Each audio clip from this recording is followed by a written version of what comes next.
Seja bem-vindo à segunda aula do nosso curso de Assembly x86 para Linux. E nessa aula nós vamos falar sobre as arquiteturas e sobre Assembler. Eu coloquei aqui as três principais arquiteturas que nós temos: Intel x86, AMD 64, que também foi adotada pela Intel como x86-64, 64 bits, e a arquitetura ARM, que é bastante comum aí em dispositivos móveis como smartphones e tablets. E por que é importante esse conhecimento? Se você deseja programar em Assembly, é preciso que você tenha um conhecimento um tanto aprofundado sobre arquiteturas de processadores. As arquiteturas Intel x86 e AMD 64, elas possuem o mesmo modelo de design de arquitetura, o CISC. Já a arquitetura ARM possui RISC, que já é outro modelo,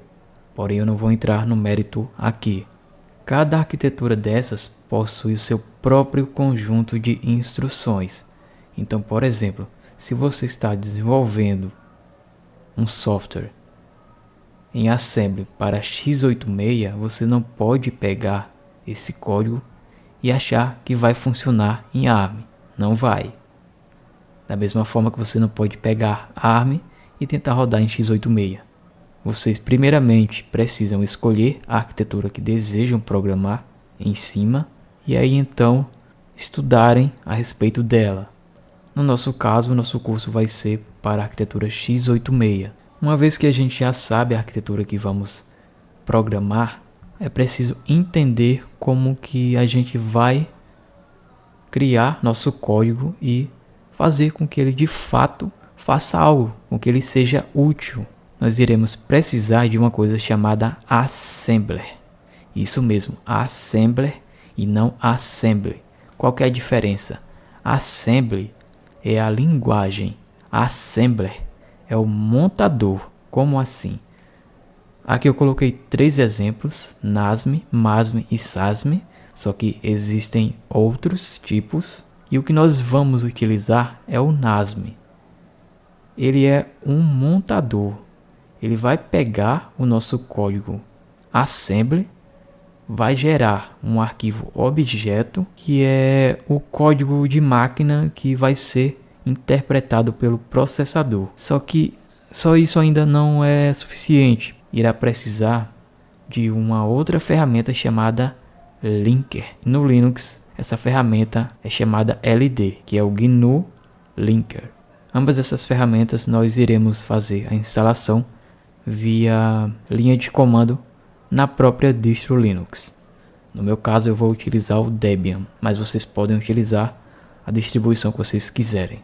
Bom, aqui eu estou na página do NASM. Aqui tem uma introdução sobre ele e aqui nós temos a última versão estável. Temos várias opções aqui em cima, um fórum, download. Vamos clicar aqui em download. E aqui nós temos diversas builds disponíveis. Temos versões para Linux, macOS, Windows 32 bits e Windows 64 bits. Entrando aqui para Linux, nós vemos que existem diversos arquivos .rpm, que são pacotes para distribuições como Fedora, Red Hat, mas nós não iremos fazer download de nenhuma dessas opções aqui. É só mesmo para conhecer um pouco aqui a página do NASM. Tem mais informações aqui, vocês podem estar conferindo.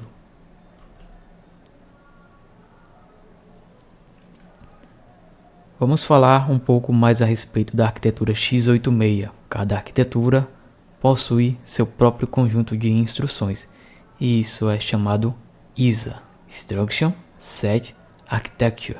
A ISA serve de fronteira entre o hardware e o software de baixo nível, ou seja, aquilo que a gente escreve em Assembly e aquilo que o processador irá interpretar, ou seja, o código de máquina, o código binário. A principal característica definidora do IA-32, isso daqui é Intel Architecture, é a disponibilidade de registros de processador de propósito geral de 32 bits, por exemplo, EAX e EBX, que são registradores que iremos ver mais à frente.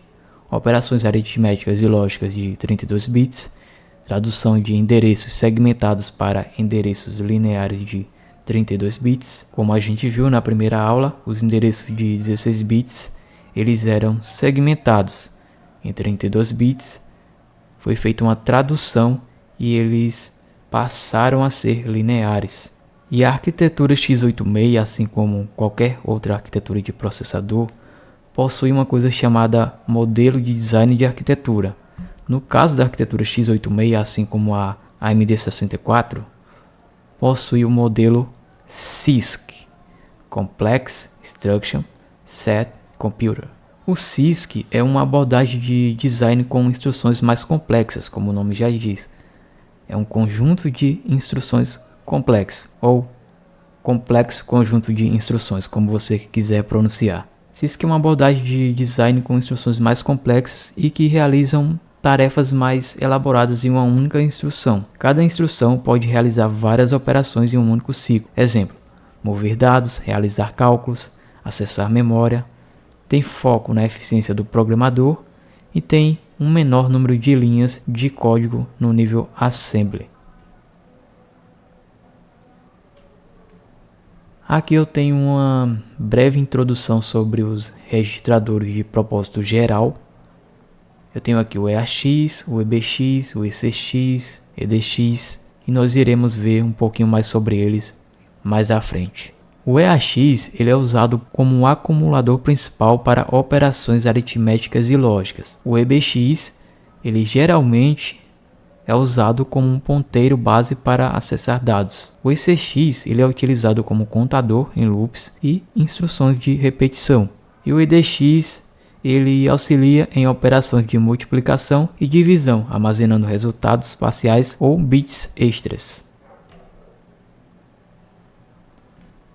E o que são os registradores, afinal de contas? São áreas de armazenamento dentro do processador usadas para guardar dados temporários, endereços ou instruções, enquanto o processador está trabalhando.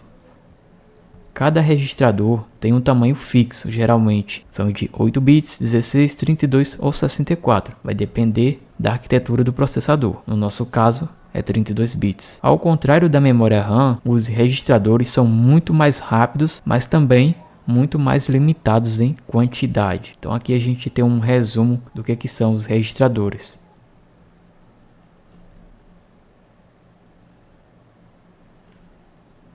Bom, e aqui nós temos um exemplo que mostra os registradores.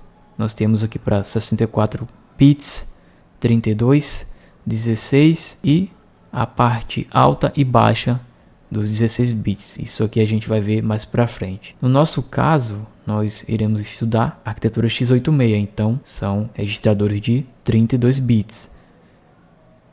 Nós temos aqui o EAX, EBX, ECX, EDX, que são os principais, mas é claro que existem muitos outros. Eles podem armazenar 4 bytes. Se vocês perceberem aqui nos 16 bits, temos AX, BX, CX, DX. E nos 32 bits foi acrescentado um E. O que significa esse E? Significa Extended, ou seja, foi estendido. Agora nós temos o dobro da capacidade. De 16 passamos para 32 bits. A gente pode usar, por exemplo, registradores de 16 bits, de 8 bits, ou seja, a parte baixa, alta. Tudo isso é possível usar na arquitetura x86, 32 bits. É totalmente possível. A gente vai ver mais sobre eles logo mais quando de fato formos escrever código na prática. Mas é isso aí, essa foi a aula. Eu espero que vocês estejam gostando. Se for novo, se inscreva aí no canal para estar dando aquela força. Comente aí qualquer dúvida, sugestões. E é nóis, eu vou ficando por aqui. Forte abraço, até a próxima e valeu!